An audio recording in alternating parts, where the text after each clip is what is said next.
एक नगर में दो भाई राजू और दीपू नगर के एक गैराज में मैकेनिक का काम करते थे। दोनों बहुत मेहनती थे। एक दिन गैराज में काम करते हुए, भाई मैं सोच रहा था अगर हम ऐसे ही काम करते रहे तो एक दिन अपना एक गैराज खोल लेंगे और फिर जल्दी ही दूसरा और फिर तीसरा और जल्दी ही हर शहर में अपना एक गैराज होगा।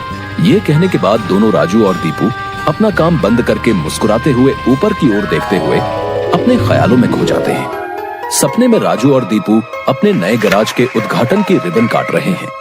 तभी पीछे से उसकी पीठ पर कोई धक्का देता है और दोनों घबरा के सपने से बाहर आते हैं। राजू के बगल में उसकी गैराज का मालिक, ग्रे शर्ट, काले पैंट, सिमटे हुए बाल और आंखों पे चश्मा।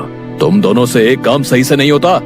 कल एक गाड़ी तुम लोगों ने बना के दी थी, ग्राहक का फोन आया था, उनकी गाड़ी से धुआं निकल रहा है और रास्ते में बंद हो गई है।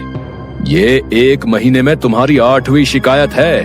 मैं तुम दोनों को अभी काम से निकालता हूँ। निकल जाओ मेरे गैराज से। मालिक, पर यह भी तो हो सकता है उसकी गाड़ी खराब हो। हमने तो ठीक से ही काम किया था।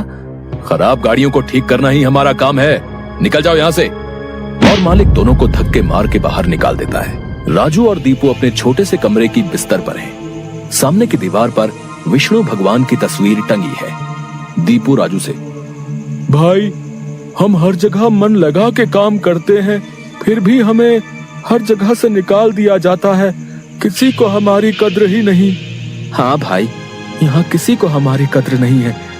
चल किसी दूसरी जगह जाते हैं, वहाँ शायद हमारी कीमत हो। भाई पर हम वहाँ करेंगे क्या?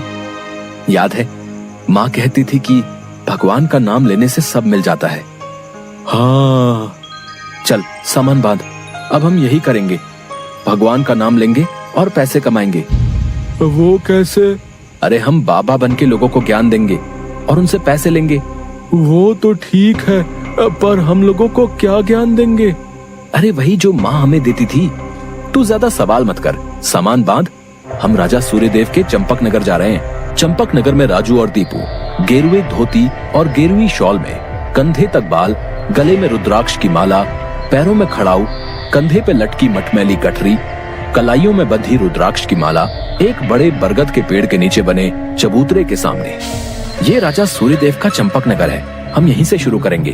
दीपू सुन, आज से तेरा नाम दीपू नहीं दीपेश्वर है, समझा? और मैं एक सिद्ध योगी। मैं यहाँ बैठता हूँ और ध्यान करता हूँ। तू नगर में जाके ये खबर फैला कि एक सिद्ध योगी आए हैं जो हर समस्या का हल देते हैं। ठीक है, मैं जाता हूँ।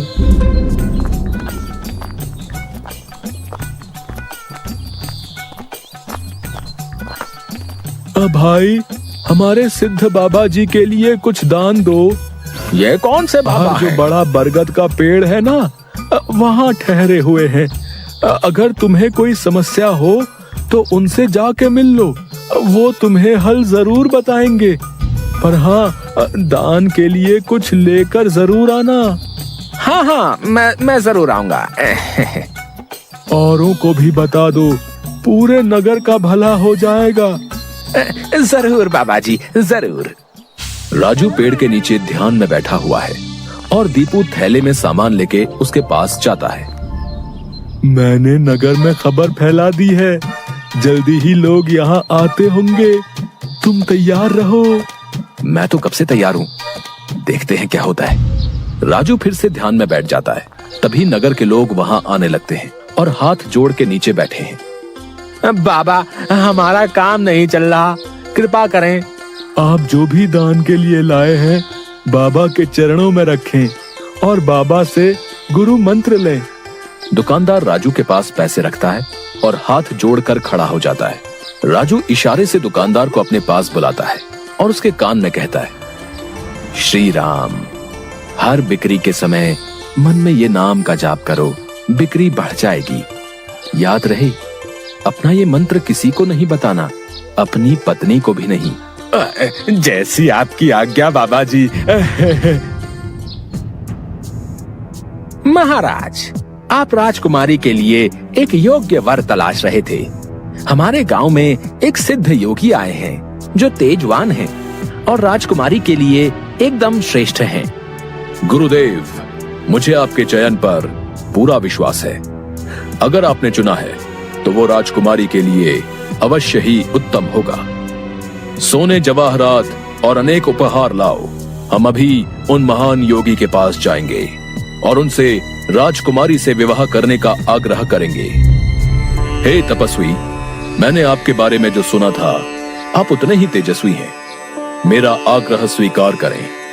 राजू ध्यान से आंख खोलकर राजा को देखते हुए, जी महाराज, कहिए क्या परेशानी है आपको? मेरी इच्छा है कि आप मेरी पुत्री से विवाह करें और ये उपहार स्वीकार करें। राजू काफी देर तक उपहार में लाए सोने चांदी और अनेक वस्त्र और उपहारों को देखता है, फिर राजा की ओर मुड़ता है। महाराज, मैं तो एक सन्यासी हूँ, मुझे इन सब से क्या लेना? मुझे क्षमा करें, मैं आपकी बात नहीं मान सकता।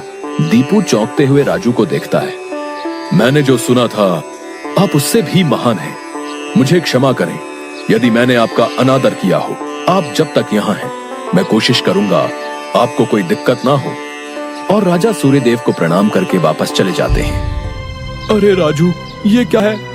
मैं यही सोच रहा था, लेकिन फिर मैंने सोचा कि इतने दिनों से ईश्वर का नाम लेते लेते इतना तो समझ आ गया है कि ईश्वर के नाम अमृत में ऐसा क्या है जो मीरा सारा राजसी ठाट छोड़कर वैरागन बन गई। क्यों प्रहलाद ने अपने पिता की इतनी यातनाएं सही? मुझे भी राम नाम का धन मिल गया है, जिसके आगे इस दुनिया का सारा धन फीका है। मुझे ये सब नहीं पता। हम यहाँ पैसे कमाने आए थे, ना कि साधु बनने। मैं चला, मैं अकेले ही सब संभाल लूंगा। तुम्हें जो ठीक लगे करो, पर अगर किसी मुसीबत में फंस जाओ, पूरी श्रद्धा से ईश्वर का नाम लेना, तुम्हारी मुसीबत दूर हो जाएगी। तुम्हारा दिमाग खराब हो गया है। इतनी आसानी से मुसीबत दूर होती तो सभी खुश होते। राजू बस उसे देखकर मुस्कुराता है और ध्यान में बैठ जाता है। दीपू अपनी पोटली उठा के गांव में चल देता है। क्यों भाई, कैसा चल रहा है? हाँ भाई, सब बढ़िया है और अब घर में सुख शांति भी है। ये भी बेवकूफ बन गया। राजू है तो चालाक। उसने ऐसी युक्ति की कि कोई उस पर सवाल नहीं उठा सकता। कुछ राशन दान करो। जरूर। दुकानदार राजू के थैले में चावल डालने जाता है। तभी दीपू, ये क्या दे रहे हो? इतनी मिठाइयाँ और मेवे तुम्हारी दुकान में है और तुम ये कच्चे चावल दे रहे हो। इनमें से कुछ दो। पर बाबा तो ये सब नहीं कहते। तुम्हें क्या करना है? जितना कह रहा हूँ वो करो। दीपू आगे जाता है और जोहरी की दुकान में दुकानदार से, और भाई जोहरी, कैसी चल रही है दुकानदारी? बाबा की कृपा से सब बढ़िया चल रहा है। कहिए क्या सेवा करूं? बाबा के लिए कुछ दान दो। इससे पहले कि इन्हें मेरी असलियत पता चले, इनसे तगड़ा दान लेके गांव से गायब हो जाऊंगा। फिर ये लोग राजू के पीछे पड़ेंगे तो उसे समझ आएगा। बाबा के लिए कुछ दान दो। जौहरी पैसे निकाल कर देने लगता है। अरे ये क्या भीख दे रहे हो? बाबा की कृपा से तुम्हारी दुकान चल रही है। इतने सारे जवाहरात हैं, इनमें से दो, कुछ कीमती सा। जितना दोगे उससे ज्यादा मिलेगा। ये बाबा को क्या हो गया है? कोई नहीं, बाबा को देने से मेरा क्या घटेगा। जौहरी एक सोने की हार दीपू को दे देता है। ये लीजिए बाबा। अच्छा धन बटोर लिया है मैंने। इससे काफी दिनों तक काम चल जाएगा। बड़ी भूख लग गई है, कुछ मिठाइयाँ खा लूं। दीपू एक पेड़ के नीचे बैठ के मिठाइयाँ खाने लगता है। तभी वहाँ 4 डाकू, चेहरे पे नकाब, काले कपड़े और हाथ में छुरी लेकर आ जाते हैं। जो कुछ भी है वो हमें दे दो, नहीं तो हम तुम्हें मार डालेंगे। दीपू डर से अपनी पोटली उन्हें दे देता है। तभी डाकुओं के सरदार का नकाब खुल जाता है।